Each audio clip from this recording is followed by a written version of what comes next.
The silent invasion. The Galactic Coalition had always considered Earth a backwater planet, its inhabitants barely worth acknowledging. Humans were primitives who had stumbled onto the interstellar scene by accident, a cosmic fluke that most elder species found amusing at best, irritating at worst. The Coalition's ruling council, comprised of 7 ancient civilizations that had traversed the stars for millennia, relegated humanity to the lowest tier of galactic citizenship. Trade restrictions, technology embargoes, and territorial limitations kept the upstart species contained to their solar system and a handful of nearby colonies. That was their first mistake. In the silent void between Proxima Centauri's twin stars, the massive Coalition diplomatic vessel Eternal Harmony floated in perfect stealth, its quantum displacement shields rendering it invisible to all but the most advanced detection systems. Inside its ornate central chamber, the 7 High Counselors gathered around a holographic display of Earth's solar system, their expressions ranging from contempt to calculated indifference.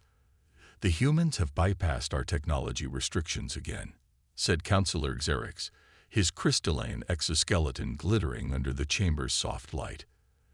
"Their new propulsion systems are approaching Tier 3 capabilities. If we allow this to continue—" "We won't," interrupted Counselor Throd, the massive reptilian's voice rumbling through the chamber. "The Council has deliberated long enough. The human problem requires a permanent solution." The hologram shifted, displaying a complex battle plan. Coalition attack fleets positioned at strategic points throughout human territory. Bombardment trajectories, planetary conquest scenarios, the complete annihilation of humanity within 3 standard cycles. "The vote is unanimous," announced the Grand Arbiter, an ancient being of pure energy confined within an iridescent containment suit. "Operation Cleansing Dawn will commence in 20 rotations. Let the record show that this action is taken to preserve galactic stability and prevent the disruption of the natural order." None of them noticed the microscopic drone hovering in the far corner of the room, its advanced quantum transmitter relaying every word back to a small stealth vessel hidden in a nearby asteroid belt. Captain Ilara Rais of the Earth Defense Force stood before the United Earth Council, her scarred face impassive as the recording played. 24 hours ago, she had been running training exercises at the Jupiter outpost. Now she was watching aliens she'd never seen before calmly discuss the extermination of her species. When the recording ended, the council chamber remained silent for several long moments. "The intelligence is verified?" asked President Cheng, her voice steady despite the horror they'd just witnessed. "Yes, Madam President," replied Admiral Hassan. "Our deep cover agents have confirmed it from 3 independent sources. The Coalition is planning to wipe us out in less than 3 weeks." General Williams slammed his fist on the table. "We've known they viewed us with contempt. But this is genocide." "What are our options?" the President asked, looking directly at Captain Reyes. Ilara stepped forward, her cybernetic eye glowing faintly in the dim light. "Conventional wisdom says we have none, Madam President. The Coalition outnumbers us 1,000 to 1. Their technology is generations ahead of what they think we have." She paused, a slight smile forming on her lips. "But conventional wisdom doesn't know about Phoenix Protocol." The room grew tense. Phoenix Protocol was Earth's best-kept secret, a last-resort contingency plan developed for exactly this scenario. "You want to deploy the Shadow Fleet," Admiral Hassan said, not a question but a statement. "I want to do more than deploy it," Rise replied. "I want to take it straight to their doorstep, hit them before they know we're coming." "That's suicide," General Williams protested. "Even with the shadow tech, we're outnumbered." "With respect, General," Rise interrupted, "they're planning to kill every human in existence. We're already dead in their eyes. But they've made a critical error. They still think we're playing by their rules." She approached the holographic display and brought up a new image. A massive ship unlike anything in Earth's public fleet. Its hull was midnight black, absorbing light rather than reflecting it. Weapon systems that had never been revealed to the galaxy were integrated seamlessly into its design. The ESS Defiance, Rice said, flagship of the Shadow Fleet. 30 ships just like her, crewed by our best, armed with everything we've reverse-engineered and improved upon over the last 50 years, while pretending to be technological children. President Cheng studied the display, her expression grim. Where are they meeting? The Coalition Council, a secret facility orbiting a dead star in the Cygnus sector, Admiral Hassan replied. They're gathering in 15 hours to finalize the details of their attack.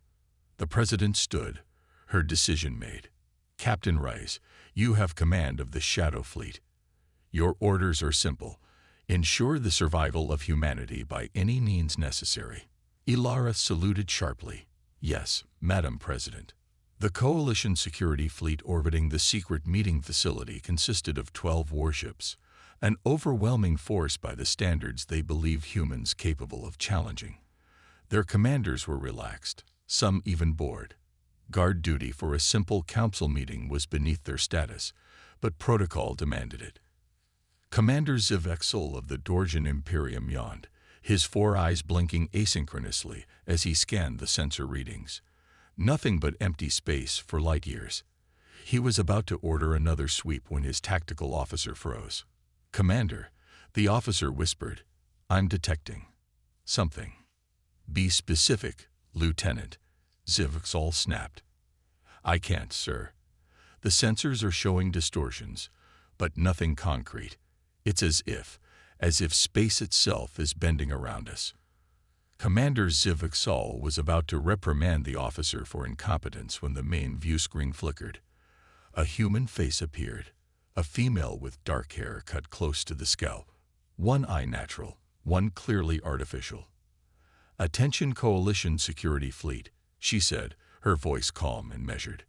This is Captain Ilara Rise of the Earth Defense Force. No one was meant to arrive here today. Her artificial eye glowed brighter. That's too bad, because we're already here. The transmission cut off, and suddenly, space tore open around them. 30 ships materialized from nowhere, their black hulls seeming to devour the starlight. They weren't using any known form of stealth technology or propulsion. They had simply appeared. Impossible, Zivexol breathed. The humans don't have phase shift technology. His tactical officer never got the chance to respond. The first salvo from the human vessels tore through the Coalition ship's shields as if they weren't there. 3 warships disintegrated instantly. Aboard the ESS Defiance, Captain Rice watched the battle with cold determination. The Coalition forces were scrambling, their formations dissolving into chaos. They had expected to face primitive human vessels with outdated weapons and predictable tactics. Instead, they were confronting their worst nightmare, a technologically advanced human fleet that had learned to fight by watching how the galaxy's predators hunted. Status report, Rice commanded. Phase 1 complete, Captain, her XO reported. Coalition Defense Fleet is at 40% strength and falling.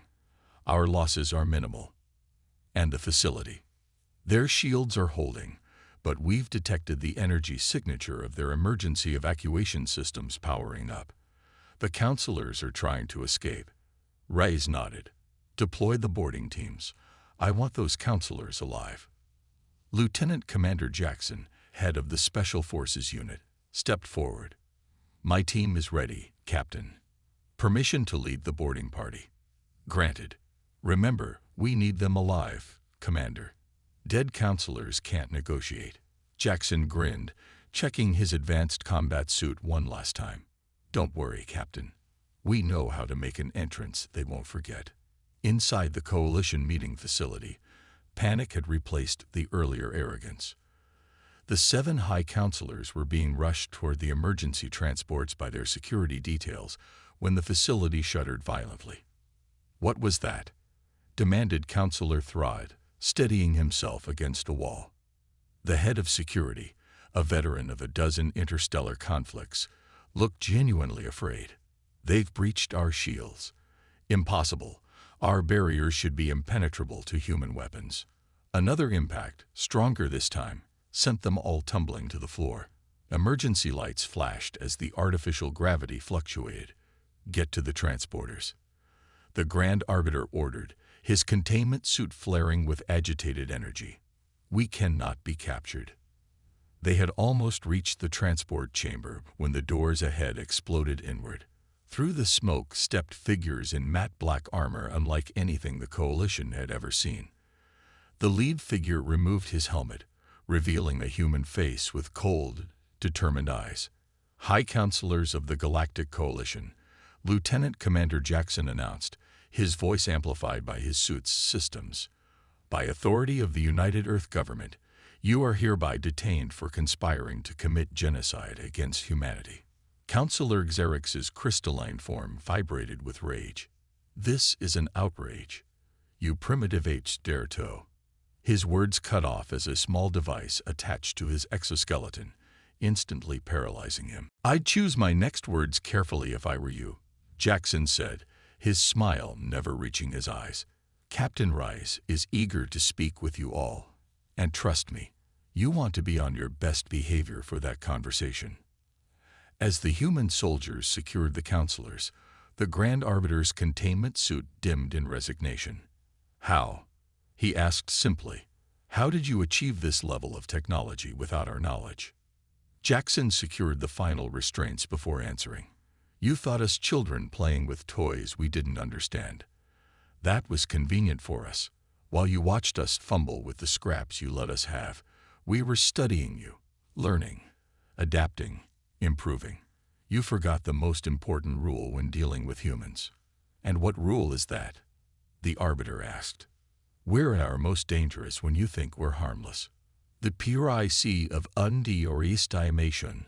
The Coalition High Council chambers have been reproposed as an impromptu detention center. The 7 most powerful beings in the galaxy sat in silence, quantum restraints neutralizing their various natural advantages.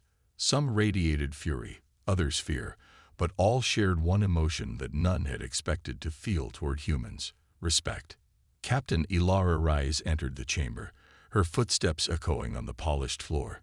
She wore no ceremonial uniform, no ostentatious symbols of rank, just the standard-issue combat suit of the Earth Defense Force, the only concession to her status being the captain's insignia on her collar. "Counselors," she said, her voice neutral. "I'm Captain Ilara Reyes. We know who you are. Human." Counselor Throd growled, his scaled skin flushing with anger. "This act of aggression will bring the full might of the Coalition down upon your species." Reyes smiled thinly. "I don't think so, Counselor. In fact, I don't think the Coalition exists anymore, at least, not as you knew it." She activated a holographic display, showing real-time footage from across the galaxy. Coalition military installations under attack. Strategic command centers captured. Defense fleets neutralized with surgical precision. "Impossible," whispered Counselor Xerx, his crystalline structure dimming in shock. "These attacks are happening simultaneously across 12 sectors. 26, actually," Rise corrected. "We launched a coordinated offensive the moment you voted to exterminate us. While this shadow fleet engaged your security forces here, our main assault groups struck your military infrastructure throughout Coalition space." The Grand Arbiter's containment suit pulsed with agitation.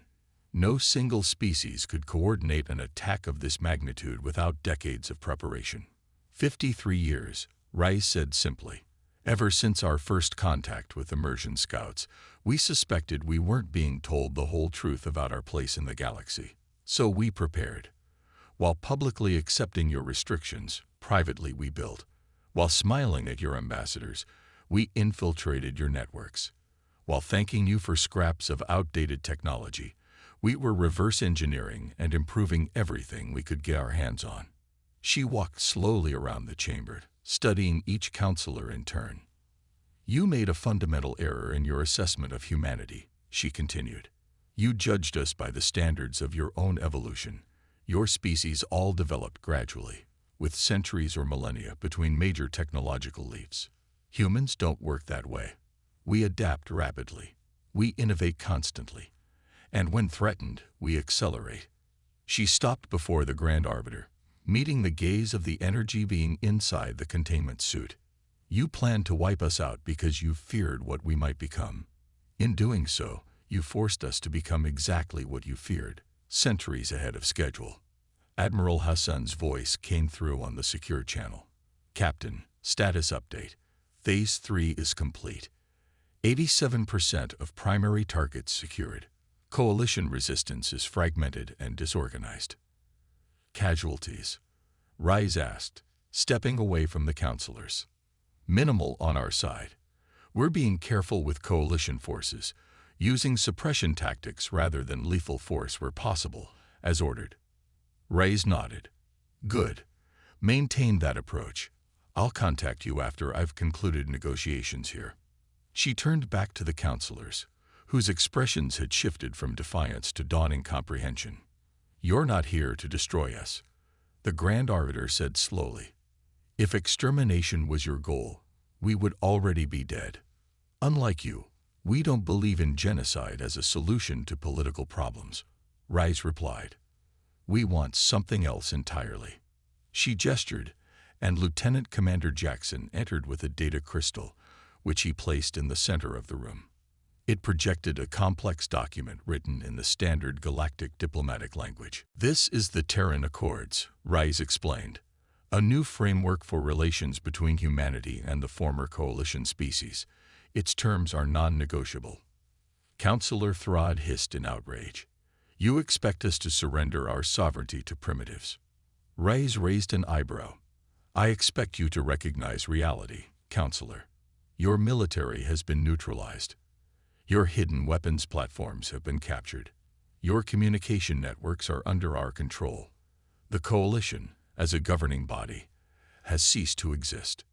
She touched the data crystal, advancing to specific sections of the document. The Terran Accords guarantee the territorial integrity and self-governance of all former Coalition worlds. There will be no human occupation forces, no punitive measures against civilian populations. What we require is simple: acknowledgement of humanity as an equal partner in galactic affairs, unrestricted access to all technologies and scientific knowledge previously withheld from us, and a binding commitment never again to conspire against Earth or her colonies. And if we refuse? Asked Counselor Xerix. Then you remain our prisoners while we negotiate with your successors, Rais said matter-of-factly. I imagine there are plenty of ambitious officials in your hierarchies who would be happy to take your places, especially once they understand the alternative. The Grand Arbiter's containment suit dimmed as the energy being considered their options. You've outmaneuvered us completely, he finally acknowledged. But I must ask, why show such restraint? Your species has suffered discrimination and limitation at our hands for generations. Many would seek vengeance. Rais's expression softened slightly. Because vengeance is short-sighted. Because despite everything, we believe in the possibility of coexistence. And frankly, because the galaxy faces threats that neither humans nor the Coalition could face alone. She brought up new images on the holographic display, long-range scans of something massive moving at the edge of the galaxy, something ancient and hungry. The Void Tide, the Grand Arbiter whispered. You know about them. We've been tracking their approach for 20 years, Rice confirmed. Your scientists have been monitoring them for centuries, but kept that information classified. Another example of your fear-based decision-making. She closed the display. So yes, we could destroy the Coalition. We could take revenge for your planned genocide. But humanity looks forward, not backward. We're offering you a partnership instead of subjugation, a chance to face the future together rather than perish separately. 3 days later, Captain Rice stood on the observation deck of the ESS Defiance, watching as representatives from 47 formerly Coalition species filed into the Great Hall on the rebuilt station. The signing ceremony for the Terran Accords was about to begin. Admiral Hassan joined her, his expression thoughtful. Quite a view, he said. 6 days ago, we were preparing for extinction. Now we're rewriting the political structure of half the galaxy. "We pushed too hard," Rise admitted. "Revealed too much of our true capabilities too quickly. The adjustment period will be difficult for everyone." "You did what was necessary," Hassan countered. "The Coalition gave us no choice." Rise nodded absently, her thoughts elsewhere. "Have you seen the latest reports from the long-range tracking stations? The void tide has accelerated. Their arrival estimate has been revised down to 70 years. "I saw." Hassan's face grew grim. "Not much time to prepare, even with combined human and coalition resources." "That's why I insisted on the joint research initiatives in the Accords," Ray said. "We need their institutional knowledge, their historical records. They've faced extinction-level threats before. And they need our adaptability," Hassan finished. "Our willingness to try unconventional approaches." Below them, the ceremony began. The former High Counselors, now representatives of their individual species rather than a unified coalition, approached the signing table one by one. Some still moved stiffly, resentful of human ascendancy. Others seemed almost relieved, as if a great burden had been lifted. "You know," Hassan said quietly, "there's an old Earth saying, the most dangerous creature is the one that has nothing left to lose." Ray smiled. "They thought they were backing us into a corner. Instead, they freed us from constraints we'd been too cautious to break ourselves." As the final signatures were recorded and the Turin Accords became official, a new transmission came through on Reyes's private channel. It was President Cheng. "Captain," she said, her face serious despite the historic moment unfolding. "Preliminary analysis of the Coalition's classified archives is complete. We've found something you need to see immediately." "The void tide?" Rise asked. "Worse," the President replied. "It appears the Coalition encountered another human civilization 3,000 years ago, in a different sector of the galaxy." Rise felt her blood run cold. Another human civilization. What happened to them? "That's just it," President Cheng said. "The records are incomplete, deliberately so. But there are references to a catastrophic war, technologies beyond anything we've developed. And then, nothing. It's as if both sides vanished from history." Rise looked out at the assembled representatives, at the new galactic order taking shape before her eyes. "Have we just prevented one extinction only to discover another?" "Perhaps," the President said. "Or perhaps we've just found the key to our survival. Either way, Captain, your mission isn't over. It's just beginning."